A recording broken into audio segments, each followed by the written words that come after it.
Hello दोस्तों, welcome to exam preparation. और मैं आ गई आप लोगों के बीच हिंदी की एक नई टॉपिक के साथ। दोस्तों, आप लोग देख रहे हैं कि पिछले कई वीडियो में मैं आदिकाल से संबंधित महत्वपूर्ण प्रश्नों को लेके आ रही हूँ। तो आप लोग मेरे वीडियो को देखिए, क्योंकि इसमें विगत परीक्षाओं में पूछे गए प्रश्नों का संकलन है। तो इस वीडियो पे बने रहिए और पसंद आए तो लाइक, सब्सक्राइब और शेयर कीजिए। तो चलिए देखते हैं आज का वीडियो। आदिकाल से संबंधित महत्वपूर्ण प्रश्न। महापुराण के रचनाकार हैं पुष्पदंत। महापुराण के रचनाकार हैं पुष्पदंत। नेक्स्ट है, सिद्धों और नाथों में सबसे पुराने हैं मच्छंदरनाथ। सिद्धों और नाथों में सबसे पुराने हैं मच्छंदरनाथ। बीसलदेव रासों की नायिका का नाम है राजमती। बीसलदेव रासों की नायिका का नाम है राजमती। अमावस के घरि झिलमिल चंदा, पूनम के घरि सूर, और नाद के घरि व्यंद गरजे, बाजत अनहद तूर। ये किसका है? गोरखनाथ का। अमावस के घरि झिलमिल चंदा, पूनम के घरि सूर, और नाद के घरि व्यंद गरजे, बाजत अनहद तूर। किसका है ये? गोरखनाथ का।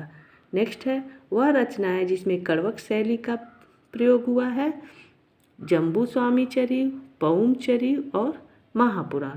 सांकेतिक अर्थ रखने के कारण इनकी वाणियों की भाषा को संध्या भाषा कहा गया है। सिद्ध। पृथ्वीराज रासों का प्रमुख रस है वीर और श्रृंगार। पृथ्वीराज रासों का प्रमुख रस है वीर और श्रृंगार। आदिकाल के कवि जिनकी भाषा हिंदी के वर्तमान रूप के सर्वाधिक निकट है अमीर खुसरो।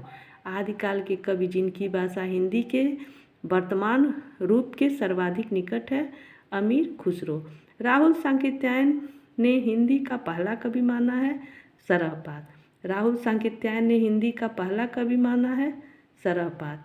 हिंदी की वाणियों को हिंदी काव्यधारा के नाम से संग्रहित किया महापंडित राहुल सांकृत्यायन। हिंदी की वाणियों को हिंदी काव्यधारा के नाम से संग्रहित किया महापंडित राहुल सांकृत्यायन। आदिकाल के कवि सरहपाद की काव्य परंपरा में विकसित नाथ पंथ के हठयोग का पल्लवन आगे चलकर किस कवि में हुआ? कबीर।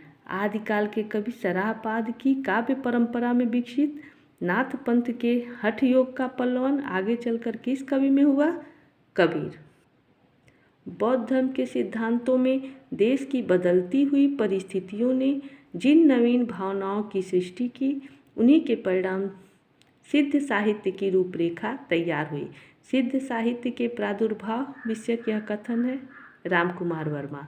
बौद्ध धर्म के सिद्धांतों में देश की बदलती हुई परिस्थितियों ने जिन नवीन भावनाओं की सृष्टि की, उन्हीं के परिणाम स्वरूप सिद्ध साहित्य की रूपरेखा तैयार हुई।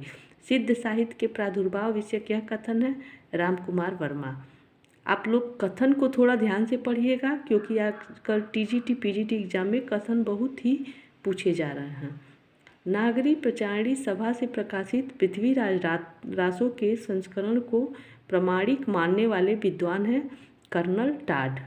नागरी प्रचारणी सभा से प्रकाशित पृथ्वीराज रासों के संस्करण को प्रमाणित मानने वाले विद्वान हैं कर्नल टाड। जैन साहित्य काव्यधारा का ग्रंथ है भारतेश्वर बाहुबली रास। जैन साहित्य काव्यधारा का ग्रंथ है भारतेश्वर बाहुबली रास। शिलांकित रचना है राउलवेल।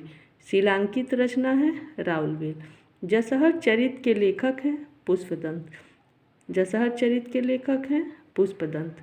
दब्ब सहाव पयास नामक अपभ्रंश में लिखित रचना किसने दी? देवसेन। दब्ब सहाव पयास नामक अपभ्रंश में लिखित रचना किसने दी? देवसेन। खंडकाव्य है संदेश रासक। संदेश रासक क्या है? खंडकाव्य। दोस्तों, तो आज के लिए इतना ही। कल फिर मैं नए क्वेश्चन के साथ आऊँगी। आप लोग मेरे चैनल पे बने रहिए और चैनल को लाइक, सब्सक्राइब और शेयर कीजिए। Thank you.